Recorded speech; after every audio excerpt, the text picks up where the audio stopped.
अगर आप अपना पे एप्लीकेशन का यूजर है, आप कहीं पर पेमेंट वगैरह करने के लिए जो अपना पे एप्लीकेशन है आप इसका यूज कर रहे थे, तो आपको पिछले कुछ दिनों से अपना पे एप्लीकेशन के अंदर कुछ न कुछ समस्याएं आ रही होगी। कई सारे लोगों को ओटीपी नहीं आते हैं, मतलब वहां पर जब वो लॉग इन करने के लिए चाहते हैं तो अपने अकाउंट में लॉग इन नहीं कर पाते हैं। कुछ लोग कहीं पर पेमेंट ट्रांसफर नहीं कर पाते हैं, कोई पैसा ट्रांसफर करते हैं तो वहां पर फेल्ड हो जाती है। जबकि जो अपना पे एप्लीकेशन का वॉलेट है या फिर वहां पर अगर कोई बैंक अकाउंट ऐड किए तो वहां उनके बैंक अकाउंट से या फिर वॉलेट से अमाउंट डेबिट हो जाते हैं, कट जाते हैं, बट रिसीवर के बैंक अकाउंट में नहीं जाते हैं। साथ में वो पैसा जो डेबिट होते हैं वो रिफंड होने में भी काफी टाइम लगते हैं। कई दिन वेट करने के बावजूद भी उनका जो पैसा है वो उनके बैंक अकाउंट में रिफंड नहीं होती है। अब ऐसे में लोगों का अपना अपना प्रतिक्रिया है। कोई लोग बोलते हैं कि जो अपना पे एप्लीकेशन है फ्रॉड है, स्कैम है, ये स्कैम करके जाने वाली है। कुछ लोग बताते हैं ये बस एक टेक्निकल ग्लिच है और आने वाले समय में ठीक हो जाए। लेकिन इस वीडियो के अंदर हम जो अपना पे एप्लीकेशन है इसके अंदर जो भी प्रॉब्लम आ रही है यूजर को, तो उन्हें क्या करना चाहिए। अगर किसी का पेमेंट फंस गया तो उसका पेमेंट रिफंड कैसे होगा। अगर पेमेंट कहीं पर भी नहीं जा रहा है तो वो पेमेंट सक्सेसफुल कैसे होगा। अगर कोई मोबाइल एप्लीकेशन के अंदर लॉग इन नहीं कर पाते हैं तो उन्हें क्या करना चाहिए। सारी चीजें देखेंगे आपको क्या करना है नहीं करना है। लेकिन उससे पहले अगर आप इस चैनल पर पहली बार आए हैं तो सबसे पहले आप इस चैनल को सब्सक्राइब कर लीजिए, क्योंकि इस चैनल के ऊपर आपको इसी तरह के इंपोर्टेंट वीडियो रेगुलर देखने को मिलते रहेंगे। तो फिर चलिए कार्यक्रम शुरू करते हैं। सबसे पहले जो लोग अपना पे एप्लीकेशन के बारे में नहीं जानते उन्हें मैं बताना चाहूंगा, जो अपना पे एप्लीकेशन है ये एक तरह का यूपीआई पेमेंट एप्लीकेशन है। यहाँ पर आप अपना एक वॉलेट भी क्रिएट कर सकते हैं या फिर कोई बैंक अकाउंट को आप ऐड करके यूपीआई पेमेंट कर सकते हैं। यहाँ पर आपको पेमेंट का कई सारे ऑप्शन मिलते हैं, जैसे कि आप कहीं पर भी स्कैन एंड पे कर सकते हैं। किसी के भी यूपीआई क्यूआर कोड को आप स्कैन करके पेमेंट कर सकते हैं।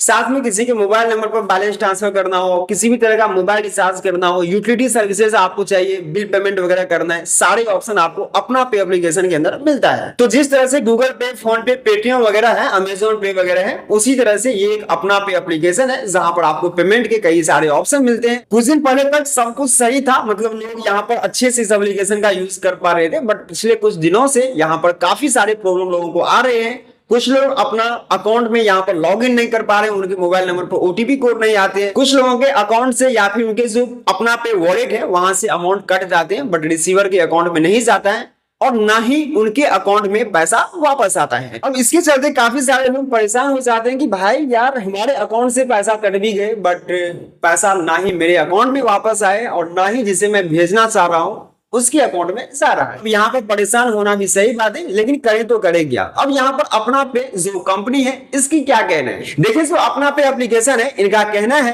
कि जो यहाँ पर प्रॉब्लम लोगों को आ रही है वो कैश फ्लो और बैंकिंग पार्टनरशिप को लेकर के आ रही है। यहाँ पर आपको बता दें कैश फ्लो का मतलब ये होता है कि मान के चलो कोई कंपनी है और उस कंपनी के पास अभी पैसा देने के लिए बचा ही नहीं है, मतलब उसके पास पैसा ही नहीं है। या फिर ये कह लो कि कुछ कंपनी ये भी दावा करती है कि मेरे पास पैसा तो अवेलेबल है बट हम जो ट्रांसफर करेंगे पैसा वो ऑप्शन मेरे पास नहीं है। तो ऐसे सिचुएशन में इसे कैश फ्लो नाम दिया जाता है। साथ में यहाँ पर अपना पे एप्लीकेशन का ये भी कहना है कि यहाँ पर मुझे बैंकिंग पार्टनरशिप को लेकर के प्रॉब्लम आ रही है। देखिए जब भी कोई यूपीआई पेमेंट एप्लीकेशन होती है तो वो किसी न किसी बैंक के पेमेंट गेटवे के साथ टाई अप होती है। जैसे कि मान के चलो आप गूगल पे, फोन पे, पेटीएम यूज करते हो तो वहां पर हम लोग पेमेंट गेटवे सेलेक्ट करते हैं कि हमें कौन से बैंक अकाउंट के थ्रू पेमेंट करना है। अब जब हम लोग अपना खुद का यूपीआई बनाते हैं ना तो वहां पर yes bank, HDFC bank, axis bank, वो सारे पेमेंट गेटवे मतलब उस बैंक के जो पेमेंट गेटवे होती है वो वहां पर ऐड हो जाती है। आप देखते होंगे जब आप फोन पे या फिर गूगल पे में लॉग इन करते होंगे तो जब लास्ट में ओटीपी वेरिफिकेशन होती है, यूपीआई आईडी आपका क्रिएट होता है तो वहां पर देखोगे आपका यूजर नेम रहेगा और एड्रेस लगा करके यूपीआई आईडी में लास्ट में किसी में ओके एसबीआई रहता है, किसी में ओके यस बैंक रहता है या फिर एडेट करके जो है सो एक्सिस बैंक रहता है। तो इस तरह से होती है। तो यूजर को जो ये प्रॉब्लम आ रही है तो उसमें अपना पे का यही जो प्रतिक्रिया है, मतलब पहला कैश फ्लो और दूसरा बैंकिंग पार्टनरशिप। यहाँ पर यह भी नहीं कहा जा सकता है कि कंपनी के पास पैसा सच में है भी या फिर नहीं है। तो कैश फ्लो में दो चीजें होती है, मैंने आपको पहले ही बताया, पहले की पैसा अवेलेबल है बट पैसा ट्रांसफर करने का, पैसा लोगों को देंगे वो ऑप्शन नहीं होते। और दूसरा ये कि कंपनी के पास पैसा अवेलेबल ही नहीं है किसी को देने के लिए। इस सिचुएशन में जो कंपनी होती है वो डूब जाती है। बट अगर पैसा रहता है कंपनी के पास, फिलहाल कोई ऑप्शन नहीं होता है पेमेंट वगैरह ट्रांसफर करने का, आईएमपीएस करने का, तो इस सिचुएशन में कंपनी डूबती नहीं है, कुछ दिनों का ये प्रॉब्लम होती है, कुछ दिन के बाद ये प्रॉब्लम सॉल्व हो जाती है। लेकिन अपना पे का जो यूजर है वो काफी दिनों से इस प्रॉब्लम के साथ चल रही है और इतने दिन होने के बावजूद भी उनके प्रॉब्लम को सॉल्व नहीं किया गया। यहाँ तक कि अगर आप कस्टमर केयर से कांटेक्ट करोगे तो उनकी तरफ से भी कोई ठोस जानकारी आपको नहीं मिलेंगे। वो भी बस यही कहेंगे कि टेक्निकल ग्लिच है, मतलब कोई टेक्निकल इशू आ गई है जिसकी वजह से आपका पेमेंट फंस रहे हैं, बट ये सही हो जाएंगे। देखिए अभी के टाइम में कुछ लोगों का जो विड्रॉल है वो हो पाते हैं, मतलब कहीं पर पेमेंट ट्रांसफर करते हैं तो वो इजीली हो भी जाते हैं, कई बार फंस भी जाते हैं। कई लोगों का अगर पेमेंट फंस जाते हैं तो वो वापस भी आ जाते हैं और कई लोगों का नहीं भी आते हैं। कई बार जब वो लोग ट्राई करते हैं, मान लीजिए 10 बार कोई ट्राई किया तो 1-2 बार हो भी जाता है, तो इससे ये पता चलता है कि हो सकता है कोई टेक्निकल इशू या फिर कोई ग्लिच हो जिसकी वजह से ये सारी प्रॉब्लम आ रही है और ये प्रॉब्लम बहुत जल्द सॉल्व हो जाएगी। बट मेरा क्या ओपिनियन है, मेरा ओपिनियन यहाँ पर ये है कि अगर आप अपना पे के यूजर हैं तो अभी फिलहाल में आप अपना पे एप्लीकेशन का यूज करना बंद कर दें। फिलहाल अपना कोई भी बैंक अकाउंट वहां पर ऐड ना करें, कोई भी वॉलेट के अंदर आप बैलेंस डिपॉजिट ना करें, या फिर अगर पहले से आपने ऐड कर रखा है तो बैंक अकाउंट जो ऐड कर रखे हैं उनके पास तो ऑप्शन है कि वो अपने बैंक अकाउंट को वहां से हटा ले, दूसरा कोई यूपीआई एप्लीकेशन यूज कर ले।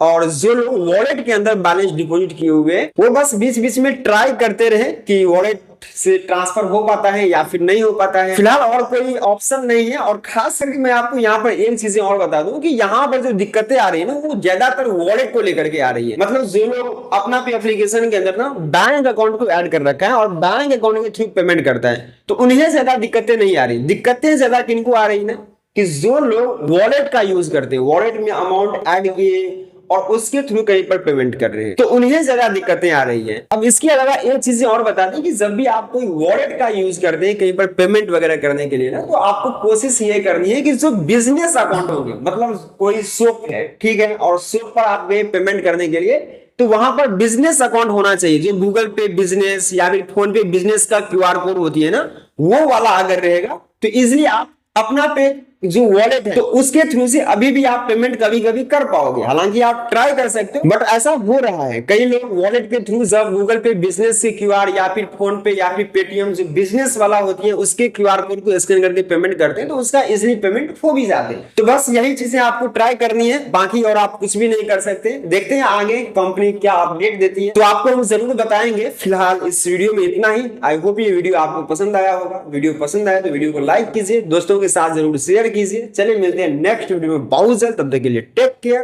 Bye bye.